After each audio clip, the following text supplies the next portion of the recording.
សម្ដេចព្រះសង្ឃរាជជួនណាតបានទ្រង់និពន្ធនៅកំណាព្យមួយវែងតែស្មើលើកមកខ្លីទេយកមកជូនថាបាយវត្តជាភោជនមានប្រលឹងគួរនឹងរំពឹងកុំទឹកទាស់នាមមើលមន្ត្រីមកពីរះគឺរះឡើងទៅជាមន្ត្រីបាយផ្ទះបាយវត្តដូចជាគ្នាចំអែតអាត្មាមានជីវីឆ្អែតហើយរៀនសូត្រចេះខ្ទេចខ្ទីមុនីកើតមានដោយសារវត្តណែលោកប្រើពាក្យញាតិញោមសម្ដេចលោកផ្ដាំលោកថាបាយវត្តនឹងជាបាយភោជនមានពលឹង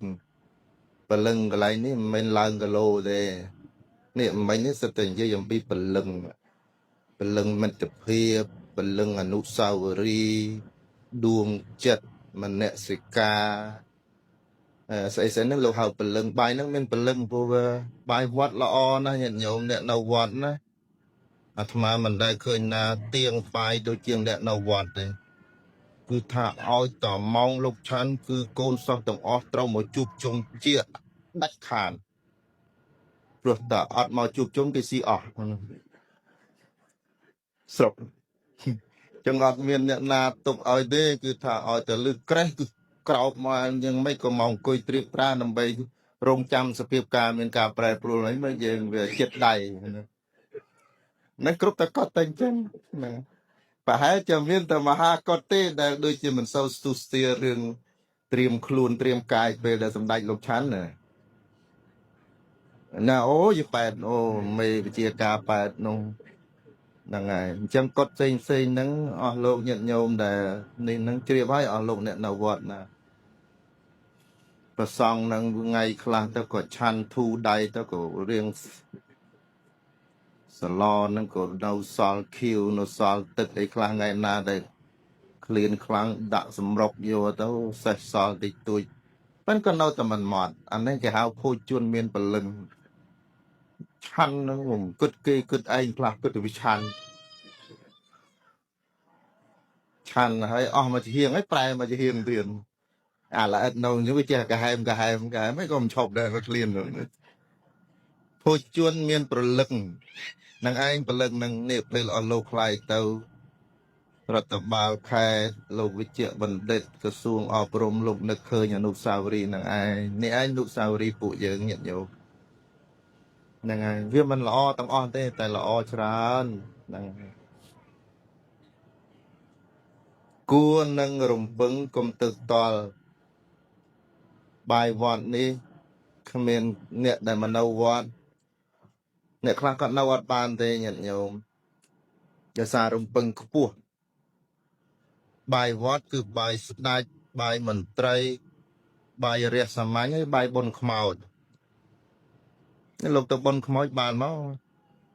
ចែកញាតិញោមមើលបាយមួយស្រាក់ចែកគ្នាមកកត់ណាហ្នឹងហើយជួនកាលអាហារខ្លះដែលគេល្បីថាឆ្ងាញ់នោះថ្ងៃមួយអាត្មាហ្នឹងក៏មិនដែលបានឆាន់ញោមមើលអ្នកមានម្នាក់ក៏ថាព្រះអង្គអើយកណាប្រគេនចង្ហាន់ពិសេសព្រុយត្រីឆ្លាមចូលយើងលើទៅព្រុយដែងព្រុយកញ្ចុងលំព្រុយត្រីឆ្លាមវាឆ្ងាញ់ប៉ុណ្ណាណោះហើយក៏ស្មានតែមកឆ្នាំងធំចានប៉ុណ្ណេះញោមហើយគ្នាឡើងចង់20នាក់10នាក់ចាំអាចារ្យហ្នឹង$50ណាព្រះអង្គអាហ្នឹងអាថោកអាថ្លៃគេថាថ្លៃយ៉ាងហ្នឹងអញ្ចឹងទៅក៏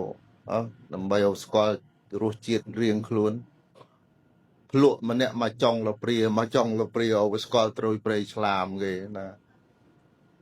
ឆាន់ទៅក៏មិនឃើញហែលទៅឯណាដដែលនេះជាប្រលឹងសម្ដេចព្រះសង្ឃរាជលោកថាប្រលឹងហ្នឹងគឺអញ្ចឹងញាតិញោមបាយនៅក្នុងវត្តអាហារដែលគេហៅបណិតភោជនដែលគេថ្វាយព្រះសង្ឃគឺជាបាយអាហារចង្ហាន់ដែលបូជាប្រកបដោយសទ្ធាជ្រះថ្លាដល់ក្រៃលែងវាចេញពីអានេះចេញពីចិត្តនេះអញ្ចឹងបាយអាភោជបាយចង្ហាន់ភោជន ទាំងអស់ដែលយើងបរិភោគជុំគ្នាហ្នឹងគឺវាបង្កប់ទៅដោយព្រលឹងណែលោកថានេះបាយវត្តជាភោជនមានព្រលឹងវារស់រស់ដោយអីរស់ដោយមិត្តភាពរស់ដោយឆន្ទៈរស់ដោយមនសិការហ្នឹងហើយញាតិញោមនាមមើលមន្ត្រីមកពីរះនាមមើលហ្នឹងគឺកើតចេញពីរះទេពីរះឡើងទៅជាមន្ត្រីហ្នឹងឯងលោកប្រាប់ណាឥឡូវអស់លោកលេងខ្លាយទៅជាលោកឡើងឋានៈហើយឆុកឋានៈក្មេងវត្តហើយលោកខ្លាយទៅជាមន្ត្រីហើយខ្លាយទៅវិជ្ជបណ្ឌិតហើយហ្នឹងហើយលោកឡើងខ្ពស់ត្រដែតបាយផ្ទះបាយវត្តដូចជាគ្នាញោមបាយវត្តនិងបាយផ្ទះនឹងដូចតែគ្នាទេ